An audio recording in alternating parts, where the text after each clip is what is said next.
In the early 20th century, the bustling metropolis of Lagos stood at the crossroads of colonial power and the growing aspiration of a people yearning for independence. As British colonial policies entrenched themselves across Nigeria, Lagos became both a symbol of imperial dominance and a hotbed for the rising tide of nationalist sentiment. Beneath the surface of this colonial pot, the seeds of resistance were quietly taking root. Lagos was a city of contrast, thriving at the heart of British administration in Nigeria, yet also a place where the desire for self-determination began to coalesce. The diverse communities of Lagos were subjected to economic exploitation, political marginalization, and cultural suppression, but it was here that the struggle for freedom began to ignite. From the streets of the city, calls for political representation grew louder, soon evolving into a broader movement for self-rule. The response to colonial policies in Lagos was not one of silence. It was marked by strikes, protests, and the emergence of new political ideologies. The city became the epicenter of resistance, where the dream of independence took place. The bombardment of Lagos during the World War II would only fuel the fire of defiance, turning the city into a symbol of resilience in the face of adversity. Through the voices of political leaders, activists, and ordinary citizens, the documentary traces the journey of Lagos, a city that transformed from a colonial outpost to a powerful force of political change. Lagos's response to colonial policies not only shaped the city's future, but also set the stage for the broader struggle for independence that will sweep across Nigeria and the continent of Africa.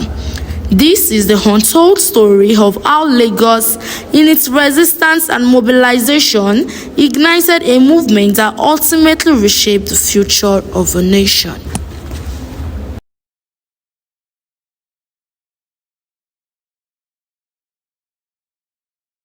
So please, can you introduce yourself, sir? My name is Alhaji.H.A.B Fasinro. And your profession, please, sir? I'm a chief library assistant. Thank you very much, sir. So we have some questions for you concerning Lagos' response to colonial policies. And your question is centered on traditional resistance, traditional rulers' resistance. So now your question goes this way. How did Alhaji.H.A.B resist colonial policies, and what were the consequences of his actions? Alhaji.H.A.B is one of the traditional rulers in Eko, and is a prominent and respectable person in Eko, Alhaji.H.A.B. And because of the colonial masters and because of their rules and they believe it is a manipulation during their time. And I believe I could remember when I studied, I see that in 1908, Alhaji.H.A.B was fighting for the human rights of their people because of the land ownership and taxes that is very high. So Alhaji.H.A.B stands as a human activist for them and support his people based on what the colonial masters are doing. Sir, who was Kofo Abayomi and what impact did he have on the Nigerian history?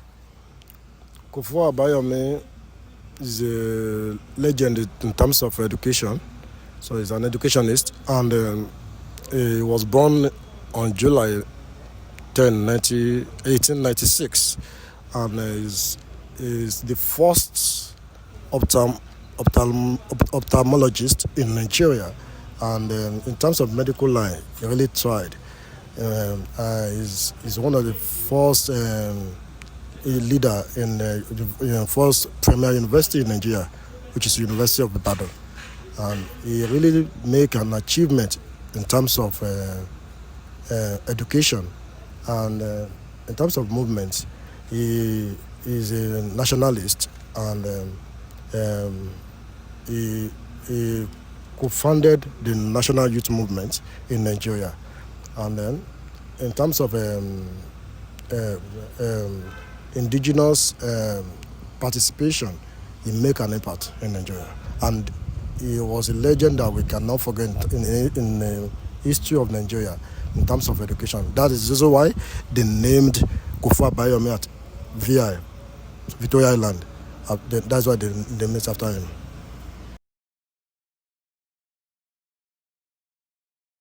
Have you ever walked down Pelewura Way in Apapa? Behind the street name lies an extraordinary tale of courage, defiance, and female empowerment. The year was 1865 when Alimotu Pelewura was born in Lagos. From modest beginning as a fish trader, she would rise to become one of the most powerful voices in colonial Lagos. Despite never receiving a formal education, picture this: a fearless market woman standing tall against the might of the British colonial government. That was Alimotu Pelewura, the legendary leader of the Lagos Market Women's Association. Her influence was so profound that in 1910, H.A.B honored her with a chieftaincy title. But it was her fierce spirit of resistance that truly set her apart. When the colonial government tried to impose unfair taxes and control prices, Alimotu led massive protests. In 1932, she rallied market women against oppressive policies, refusing to back down even when threatened with imprisonment. When they tried to relocate a record market in the 1930s, she stood firm. Even jail couldn't break her spirit when the authorities imprisoned her.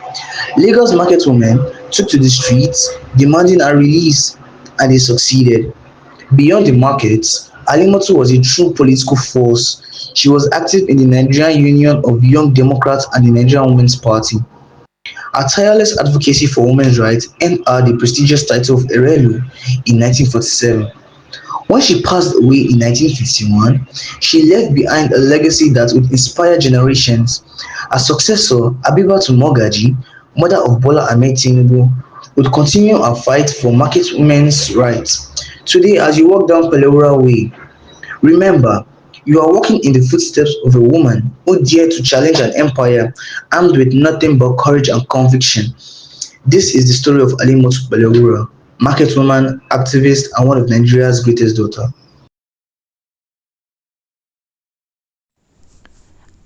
As colonial policies tightened their grip on Nigeria, Lagos became a focal point of resistance, sparking the growth of nationalism and political mobilization that would eventually lead to independence. The city, with its strategic position as the colonial capital, was both the center of British authority and a fertile ground for the burgeoning nationalist movement. In this turbulent period, figures like Obafemi Awolowo and Herbert Macaulay emerged as towering symbols of defiance against the colonial regime, helping to shape the political landscape of the time. Herbert Macaulay, often called the father of nationalism, played a pivotal role in galvanizing the people of Lagos. A trained civil engineer and outspoken critic of British colonial policies, Macaulay was one of the earliest African leaders to challenge British rule. In 1923, he founded the Nigerian National Democratic Party (NNDP), the first major political party in the country. Through this platform, Macaulay advocated for the rights of Nigerians, calling for political representation and the reduction of British control over local affairs. His efforts to mobilize Lagosians were not just about political reform, but also about instilling a sense of national pride. He was instrumental in making Lagos a breeding ground for political activism, using the city's media outlets, public speeches, and personal charisma to rally the masses.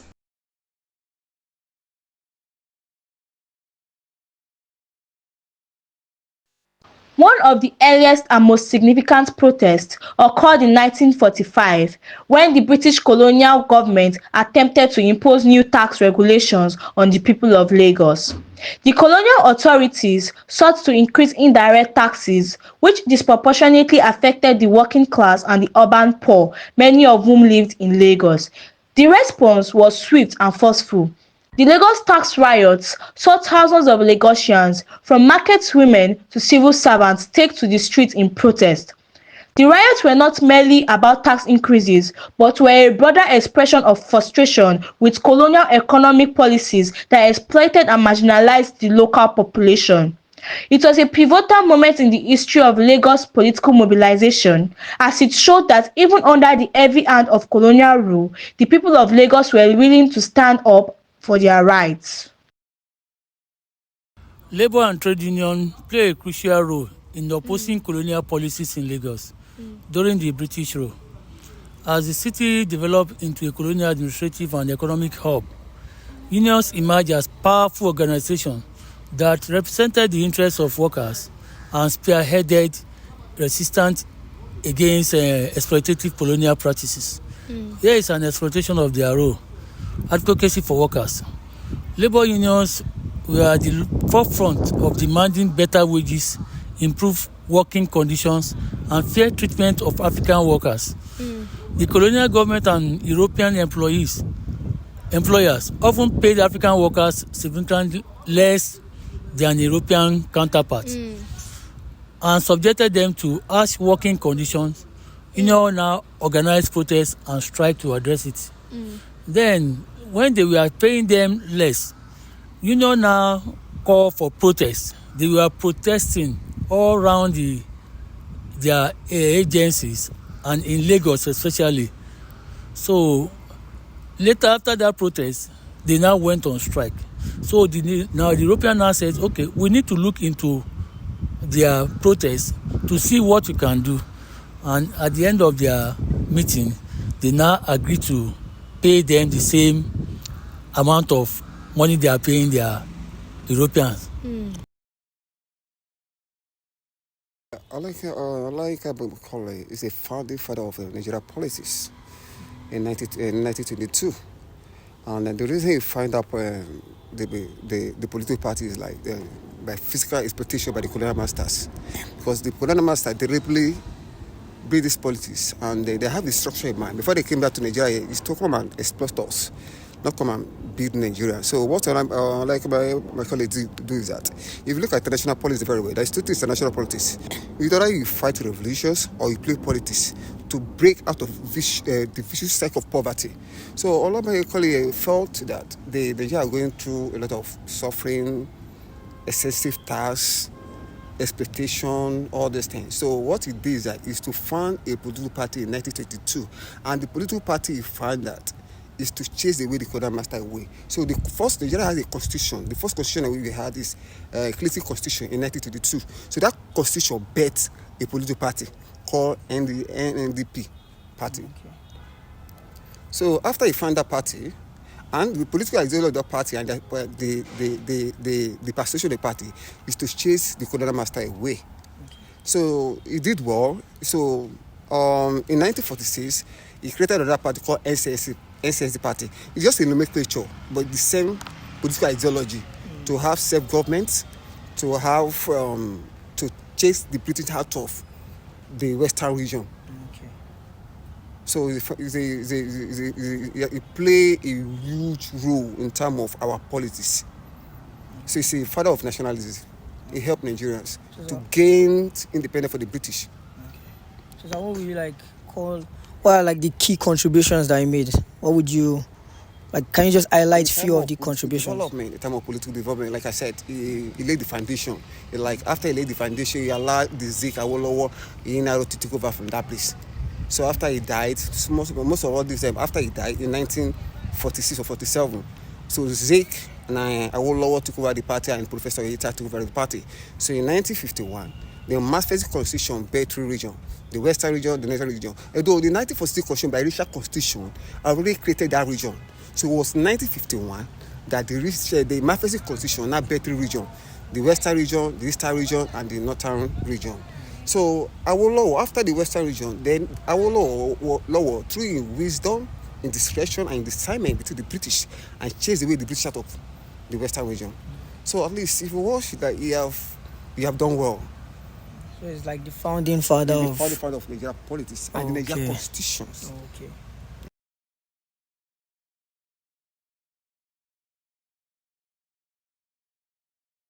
1945 protest Yes, sir. was against certain colonial policies, which could be social and economic.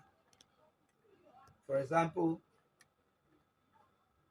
the leader of the strike, Michael Alimotu, wanted government to address the issue of COLA, COLA, cost of living allowance. They felt that the economy was getting bad and that their wage, their salaries and arrears and other allowances were not increasing. So they asked government, give us COLA, cost of living allowance, increase it for us or improve it so that things will be better. And the government was slow at that.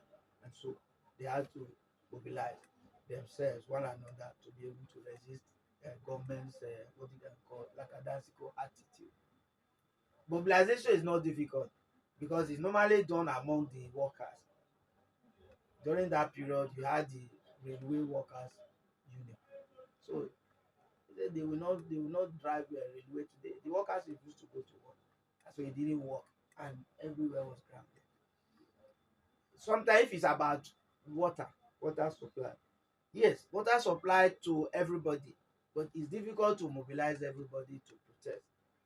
The normal thing they would do then was first to organize the workers to down tools. We are not going to work today. So they will down to then other people will now join. You start with the workers, but if it involves non-workers, ordinary Nigerians, then that is now more than protest. Strike, you start with a strike, then strike is a form of protest. That strike will now involve ordinary people, which becomes a protest. So that of 1945 was first a strike action, which later became a protest. Because the workers also have friends, they have family who will now join them and say, we no go gree, we no go gree. So that is how a strike involving workers can now become a protest involving every member of the community. Yeah, the educated elite in Nigeria did not feel comfortable with the indirect rule system because it excluded them to a very large extent and empowered the traditional rulers, that if you like call the traditional elite, who were not as enlightened as the educated elite. So about Macaulay and the rest, later about Femi Awolowo, Nnamdi Azikiwe, were the educated ones. So they felt they needed the space in the colonial system, colonial administrative system. And so they had to mobilize themselves in order to resist what the colonial authorities were doing to them. They saw that as a form of marginalization. Secondly, they were also aware that by favoring the traditional elite rulers against the educated elite, that the intention of the colonial authorities was to exploit the ignorance of the traditional elite to favor British interests. And so part of the reason why they resisted that was also to safeguard African system, because they knew that the educated elite would not be able to ask for their rights, unlike the educated elite that could easily ask for their rights. So that was why they do that. Of course, it will also be a form of ego, power struggle. Oh, we are as educated as the British officials. Why are we not in their stead? Why are we not occupy position like they were occupied? Remember that some of those nationalists, Herbert Macaulay, Nnamdi Azikiwe, Obafemi Awolowo, schooled outside the country. So they lived with the British citizens in their country and saw that they were not different from educated Nigerians. And so they felt that they also deserve equal treatment, like the colonial administrators in Nigeria had the opportunity to manage one or two things. So those were the real factors that encouraged the nationalists to struggle for control. And that led to the formation of political parties, of course. But they knew that Kwame Nkrumah would later say, first, all of that things should be added to it. And to get political kingdom, you will need a platform or platforms. And to have platform, you needed to form political parties to become the platform on which to galvanize the interests of the people, to be able to represent the interests of Africans on the one hand and protect their economic interests on the other hand. Yeah, otherwise the British were ready to continue to exploit the natural resources of the people for their own gain, because economic exploitation was the reason why the colonialists actually came to Africa in the first place. So that was how it led to the formation of political parties. And the political parties, of course, agitated for uh, the right of Africa. First, they wanted African culture to be represented. That was how cultural nationalism started. When you say you are wearing buba and sorrow to office, no, you are free to wear buba and sorrow to office, provided it will not hamper your work. So people started changing their names from European names like John. I'm not John, I am Ifabumi. Ifabumi and John both are names, so why should I worry myself? Because during baptism, some of them received biblical names and were calling on to promote their African name. So as they advanced in their struggle for power, they had to retain their original names, their original African name. So that it assisted them to fight for cultural nationalism. It also assisted them to fight for economic nationalism. Look at the issue of asking for cola, cost of living allowance. That's part of economic empowerment by social empowerment. But in many of the instances, the colonial administrators delayed the promotion of African workers, Nigerian workers. So they fought for that. No, we don't want. After the strike of 1945, for example, a lot of reforms were introduced to balance the arrangement between the British and their indigenous Nigerian category. Lastly, the formation of political party helped to present people for elective position. They later won and became the leaders of their country.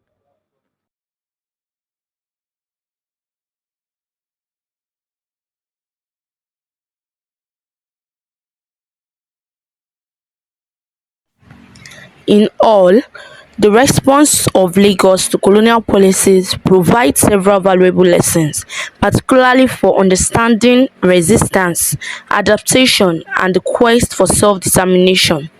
The lessons that could be drawn from these responses include unity in diversity.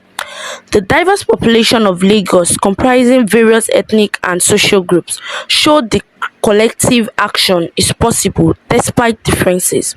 Organizations like the Nigerian Youth Movement, the National Council of Nigeria and Cameroons demonstrated how unity among people with common goals can challenge oppressive systems.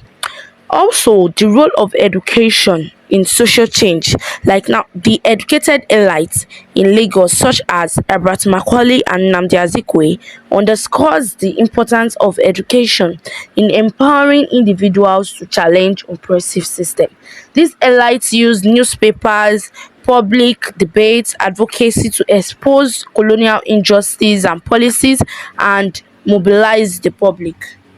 Also, educated individuals in Lagos founded newspapers like the Lagos Weekly Record and the West African Pilot, which served as platforms for nationalist discourse.